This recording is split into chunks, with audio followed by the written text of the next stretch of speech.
تو اس حوالے سے بخاری و مسلم کی ایک حدیث ہے مشکات میں 2002 کہ ابن عباس کہتے ہیں کہ نبی صلی اللہ علیہ وآلہ وسلم احرام کی حالت میں بھی اور روزے کی حالت میں بھی الحجامہ یعنی پچھنے لگوایا کرتے تھے، جسے ہم کپنگ کہتے ہیں. یہ طریقہ علاج ہے جس میں خون نکالا جاتا ہے. تو روزے کی حالت میں آپ صلی اللہ علیہ وآلہ وسلم خون نکلوا لیا کرتے تھے.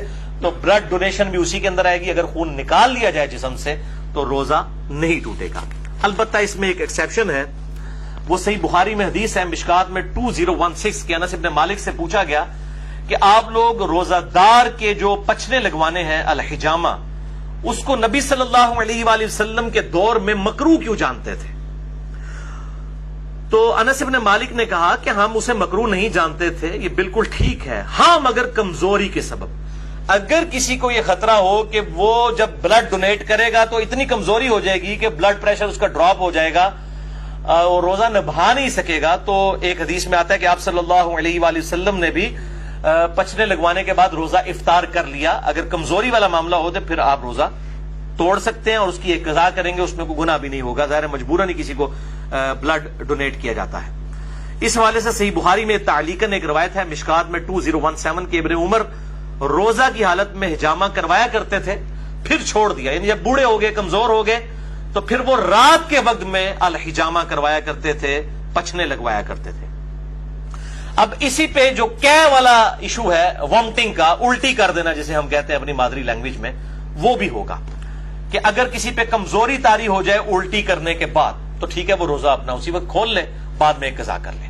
اور اگر اس کو خود بخود جو الٹی آئی ہے، کہہ آئی ہے، اس کے بعد وہ روزہ چلا سکتا ہے، چلائے، کوئی روزہ نہیں ٹوٹے گا، کیونکہ جسم سے چیز باہر نکلی ہے. صحیح بخاری 1938 کی ہیڈنگ تعلیقاً کہ نکالنے سے کوئی چیز روزہ نہیں ٹوٹے گا. کہہ کا مسئلہ جو ہے جامع ترمذی، سنن ابی داؤد اور مشکات میں 2008 ہے کہ نبی صلی اللہ علیہ وسلم کو ایک دفعہ کہہ آئی تو آپ نے روزہ افطار کر لیا، یعنی کھول لیا. کہہ آئی تو روزہ کھول لیا کمزوری کے سبب. یہ کمزوری کا لفظ میں کیوں بول رہا ہوں؟ کیونکہ صحیح بخاری میں موجود ہے تعلیقاً 1938 کی ہیڈنگ کے اوپر حضرت ابو ہریرہ کہتے ہیں جب کوئی شخص کہہ کرے تو روزہ نہیں ٹوٹتا، کیونکہ اس سے تو چیز باہر آتی ہے، اندر نہیں جاتی. اور ابن عباس کا بھی قول ساتھ موجود ہے کہ روزہ ان چیزوں سے ٹوٹتا ہے جو جسم کے اندر داخل کی جاتی ہیں، نہ کہ ان چیزوں سے جو باہر نکالی جاتی ہیں. ان کی پوری اسناد مصنف ابن ابی شیبہ میں اور باقی کتابوں میں موجود ہیں، بخاری میں بھی تعلیقاً موجود ہیں.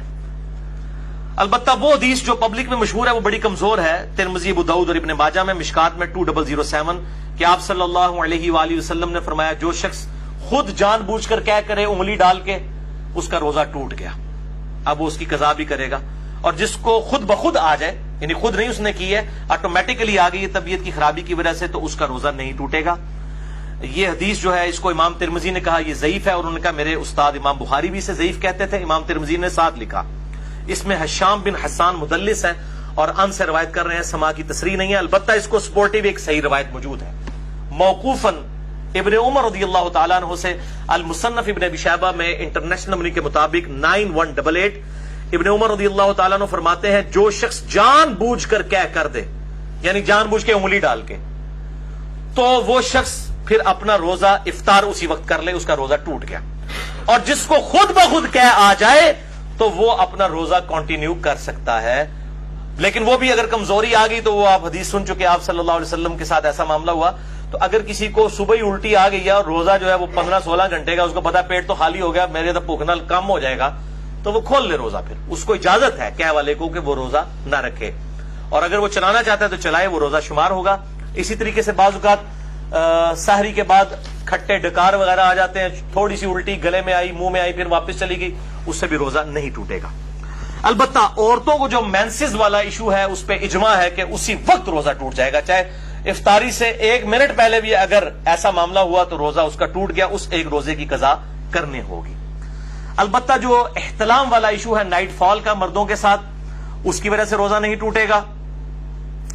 اور اسی طریقے سے اگر کوئی جنبی حالت میں کسی نے صبح کی ہے تو بخاری مسلم میں حدیث میں انشاءاللہ اگلی دفعہ بیان بھی کروں گا کہ وہ بغیر غسل کیے سحری کھا کے روزہ رکھ سکتا ہے اور فجر کا وقت داخل ہونے کے بعد بھی غسل کر سکتا ہے. آپ صلی اللہ علیہ وآلہ وسلم سے یہ چیز ثابت ہے.